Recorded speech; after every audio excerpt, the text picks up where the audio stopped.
I still remember the day everything blew up at that supermarket. It started with a story that hit me right in the gut. 300 bikers ended up shutting the whole place down after hearing what happened to a disabled veteran, a man named Harold Benton. He was 73, soft-spoken, and tougher than most men I've ever met. Vietnam took both his legs back in '68 when he stepped on a landmine. But he never let that define him. That afternoon, Robert was just trying to pick up a few basics for the week: bread, milk, some canned soup. Nothing fancy. His whole cart maybe added up to $23. When he rolled up to the checkout, he suddenly realized he'd forgotten his wallet at home. Honest mistake. Happens to anyone. "I'm so sorry," he told the cashier. "I live just a couple miles away. Can I leave the cart here and come back in 20 minutes? The cashier, a young girl named Emily, smiled and said it was perfectly fine. But then the manager showed up. Trevor Harkin. I'd seen guys like him all my life. Small men who thought a job title made them giants. He barked orders, bullied his staff, and treated customers like they were trying to rob the place. "No," he said loudly, waving his hands like he owned the world. "Absolutely not. How do I know you'll come back?" Robert tried to keep calm. "Sir, I shop here every week. I'm a regular. You've seen me." "I don't care if you come every day," Walsh snapped. "No money, no food." Emily tried stepping in. "Mr. Harkin, I can cover his groceries until he returns." "You'll do no such thing," he cut her off. "That's enabling theft." By then, other customers were starting to pay attention. A couple of folks offered to pay for Robert's groceries themselves, but Walsh shut every one of them down. "This is company policy," he insisted. "We're not running a charity." Robert sighed, tired and embarrassed. "Then, what do you want me to do?" What Walsh said next. "I swear it'll haunt me as long as I live." "If you really need this food, prove it," he said. "Show me you're actually disabled." Robert blinked like he couldn't believe what he'd heard. "What?" "Get out of that wheelchair and walk to your car," Walsh demanded. "Prove it." Quietly, almost like he was apologizing for existing, Robert said, "I don't have legs." Walsh didn't even flinch. "Then crawl," he said with this sick little grin. "If you're desperate enough, you'll crawl."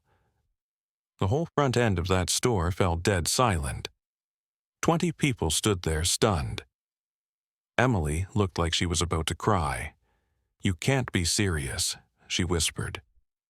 "I'm completely serious," Walsh said.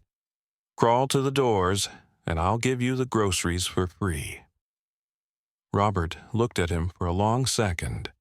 This man who thought humiliation was a kind of entertainment. Then he glanced at the food he needed to get by.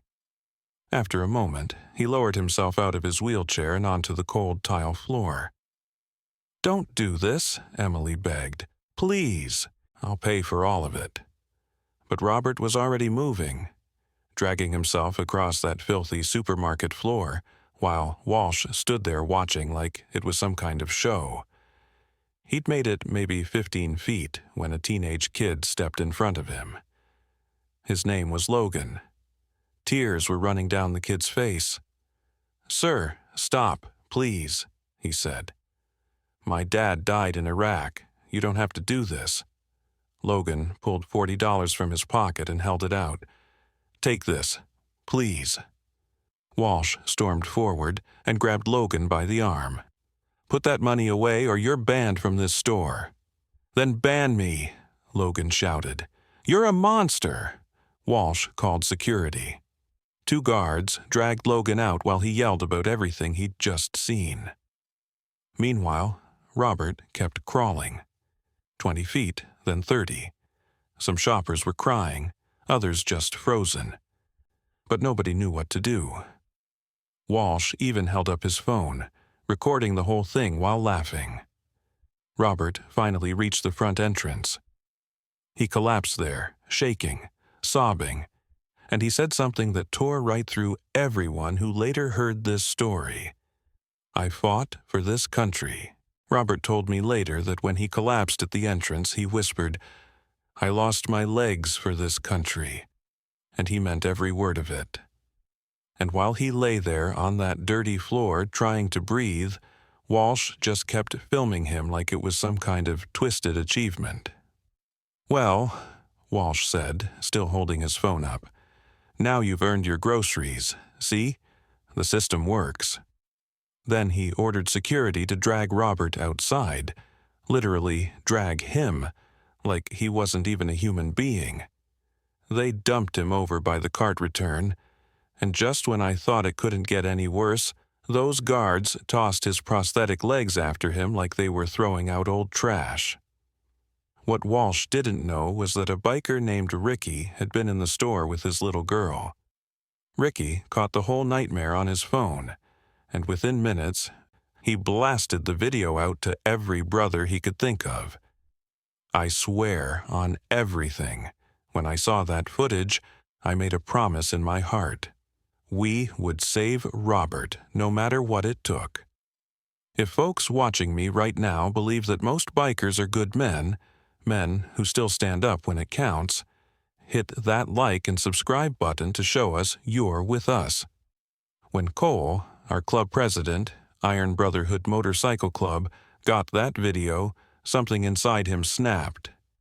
Not in an angry, violent way, but in that deep, sickened way where you realize humanity can be crueler than hell. He called Ricky. "How long ago did this happen?"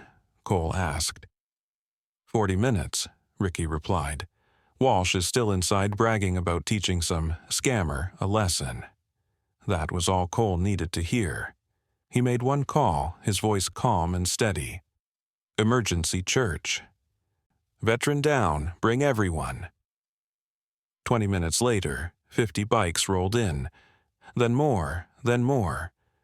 By the 1-hour mark, 300 motorcycles packed that parking lot so tight it felt like an army of leather and chrome had taken over the earth. Cole went straight to Robert. The way he helped that old man back into his wheelchair, it felt less like a biker helping a stranger and more like a son taking care of his father. "Sir," Cole said gently, "with your permission, we'd like to handle this." Robert shook his head. "Please, don't hurt anyone. I don't want violence." "No violence," Cole promised. "Just justice." And with that, 300 bikers marched toward the supermarket in tight formation. The sliding doors nearly jumped off their tracks. Customers scattered like birds. Employees froze mid-step. Cole didn't waste a second.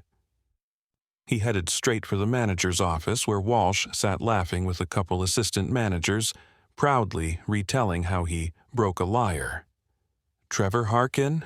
Cole said, calm as ice. Walsh looked up and turned the color of old paper. We're closed." "No," Cole said, "you're open, but you're about to be closed." He raised his hand toward us. "No one enters, no one leaves, not until we get answers." 200 bikers sealed every exit, tight, immovable, silent. The remaining 100 spread through the aisles like a wall of muscle and leather. Walsh fumbled for his phone. No signal. Someone had jammed it. "What do you want?" he stammered, trying, failing to sound tough. Cole folded his arms. "An apology," he said, "a real one. For the veteran you forced to crawl like an animal." Walsh shook his head. "I don't apologize for enforcing store policy." Cole took out Ricky's phone, hit play, and let the video speak for itself. The footage of Walsh laughing while Robert crawled echoed through that office. "In 30 seconds, Cole said. "This goes to every news station in the state. Unless you step outside and apologize to him like a man." Walsh's face drained white. "You're blackmailing me." Cole shook his head. "No, we're giving you a choice. Tell the truth, or explain to millions why you humiliated a wounded veteran. Walsh was cornered. 300 bikers weren't going anywhere, and the video was already exploding online. He had no escape route. Fine, Walsh spat. I'll apologize.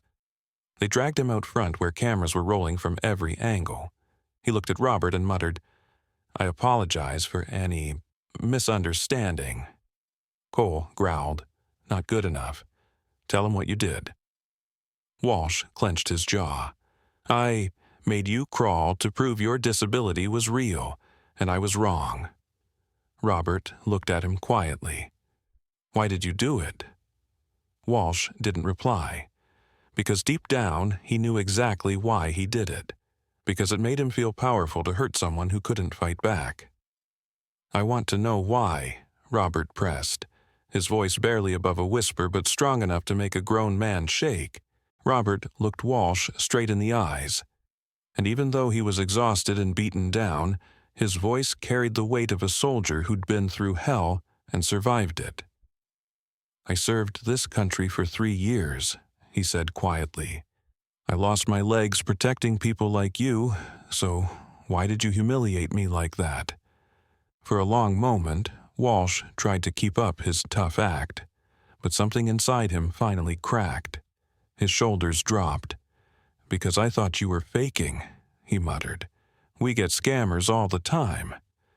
Robert didn't look angry. He just looked tired. Did you ask to see my prosthetic legs? He asked him. No answer. Did you look at my wheelchair, my veteran plates on my car? Still nothing. You didn't care if I was real, Robert said softly. You just liked the power. That's all it was. Every camera in that parking lot caught Walsh's expression. In that moment, he realized his career, and whatever reputation he thought he had, was finished. But the bikers weren't done. Cole turned toward the news cameras that had gathered around us. This man humiliated a veteran who fought for our freedom, he said. And this mart hired him. They trusted him to treat people with dignity. Then Cole looked right into the TV cameras like he was talking to every living American watching at home. Until Trevor Harkin is fired, and until this company issues a formal apology, we aren't moving. 300 bikers will stand right here. No customers go in, no business gets done. Walsh sputtered. You can't shut down our store. Cole didn't blink. Watch us. For 3 solid hours, we held that line. Every entrance, every exit, blocked. Only employees could pass. The entire supermarket came to a standstill. Corporate headquarters called within an hour and a half. Walsh was fired on the spot. The district manager rushed in, sweating through his suit, ready to apologize to Robert personally. But Robert had something else on his mind. The cashier, Emily, he said. She tried to help me. She offered to buy my groceries. Walsh stopped her. We'll recognize her, the district manager promised. No, Robert said firmly. Promote her. Make her the new manager. The district manager hesitated. She's only 19. And she has more compassion than any manager you've hired, Robert replied. Age doesn't determine character. Right there in that parking lot, surrounded by 300 motorcycles rumbling low in the background, Emily was promoted to store manager. Her first act? Buying Robert's groceries with her own money and delivering them to his house. As for Walsh, he tried suing for wrongful termination. The video destroyed whatever chance he had. Last I heard, he was working the drive-thru at a fast food joint, and he'll never manage anything again as long as he lives. The teenage boy, Logan, the one who stood up for Robert, became an honorary member of the Iron Brotherhood. We paid for his college. A kid with that much heart? You invest in someone like that. Harold Benton still visits that mart every week, and the first time he went back after everything that happened, we escorted him. 300 strong, engines roaring like thunder behind him. Emily handed him a lifetime discount card, though Robert hardly ever uses it. Last Veterans Day, he rode in a sidecar during the memorial parade. 300 of us rolled behind him through town. Folks lined the street saluting him, crying for him, honoring him, not for what happened at the store, but for what he gave for his country and the dignity he fought to keep. Sometimes justice doesn't arrive wearing a badge or a robe. Sometimes it comes riding in on 300 Harleys. Sometimes it's just decent people refusing to let cruelty win. Trevor Harkin learned that lesson far too late. He forced a veteran to crawl for food and awakened an army. An army that shut his store down, toppled his career, and reminded the world that you never, ever disrespect someone who sacrificed everything for your freedom. That day, 300 bikers proved something a lot of people forget. Freedom isn't free, and the ones who paid the price deserve respect, not humiliation. Harold Benton is 73, disabled, and stronger than most men who still have both legs, because he has something Trevor Harkin never will. A brotherhood willing to go to war for him.